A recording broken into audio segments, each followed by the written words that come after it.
उमेदवारी अर्ज मागे घेण्याच्या शेवटच्या दिवशी भाजपमध्ये नाट्यमय घडामोडी घडल्या। नाशिकमध्ये महाजनांच्या भेटीनंतर सुद्धा मुकेश शहाणे बंडखोरीवर ठाम राहिले। तिकडे नागपुरात कार्यकर्त्यांनी भाजपच्या बंडखोर उमेदवाराला घरामध्ये कोंडून ठेवलं, तर बंडखोरी थांबवण्यासाठी फडणवीसांकडून फोनाफोनी करण्यात आली। मंत्री गिरीश महाजनांच्या भेटीनंतरही मुकेश शहाणे बंडखोरीवर ठाम आहेत। काल त्यांनी नाशिकमध्ये मोठं शक्ती प्रदर्शन केलं। सुधाकर बडगुजर यांच्या घरात 3 जणांना उमेदवारी मिळाल्यामुळे मुकेश शहाणे नाराज झाले होते। त्यांनी अपक्ष उमेदवारी अर्ज दाखल केला। सुधाकर बडगुजर यांच्या पत्नी हर्षा बडगुजर यांनी उमेदवारी अर्ज मागे घेतला। मात्र सुधाकर बडगुजर आणि मुलगा दीपक बडगुजर हे रिंगणात आहे। त्यामुळे आता दीपक बडगुजर विरुद्ध मुकेश शहाणे असा थेट सामना रंगणार आहे। मुकेश शहाणे सुद्धा आमच्या कुटुंबातलाच आहे। तो काही प्रकार व्यक्ती नाही आहे, तो भाजपचाच व्यक्ती आहे। ज्या पद्धतीने एबी फॉर्ममुळे ज्या गोंधळ झाला आहे, निश्चितपणाने त्याच्यावरती अन्याय झाले, त्याच्यावरचा अन्याय दूर करण्यासाठी मी स्वतः प्रयत्न करतो। काल माझी तुम्ही रॅली बघितली असेल, हे सगळं स्वयंभू लोक माझ्या पाठीशी उभे आहेत। मी त्यांच्या जोरावर अपक्ष निवडणूक लढवणार। ह्या घराणेशाहीला थांबवायला मला माहिती आहे, इथली जनता त्यांना त्यांची जागा दाखवल्याशिवाय राहणार नाही। नागपुरात उमेदवारी अर्ज मागे घेण्याच्या शेवटच्या दिवशी प्रभाग क्रमांक 13D मध्ये भाजपमध्ये नाट्य पाहायला मिळालं।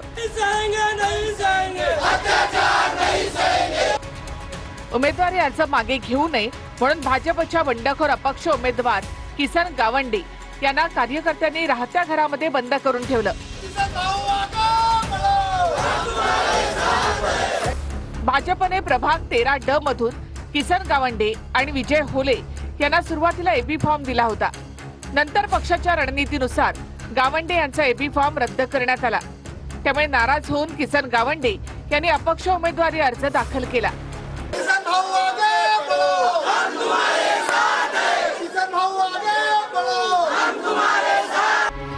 भाजपनं त्यांना अर्ज मागे घेण्यास सांगितलं।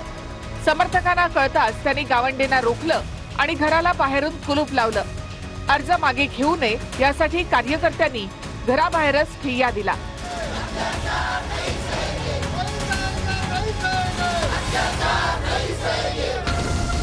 यानंतर भाजप नेते परिणय फुके यांनी हस्तक्षेप केला आणि गावंडेंना घरातून बाहेर काढलं।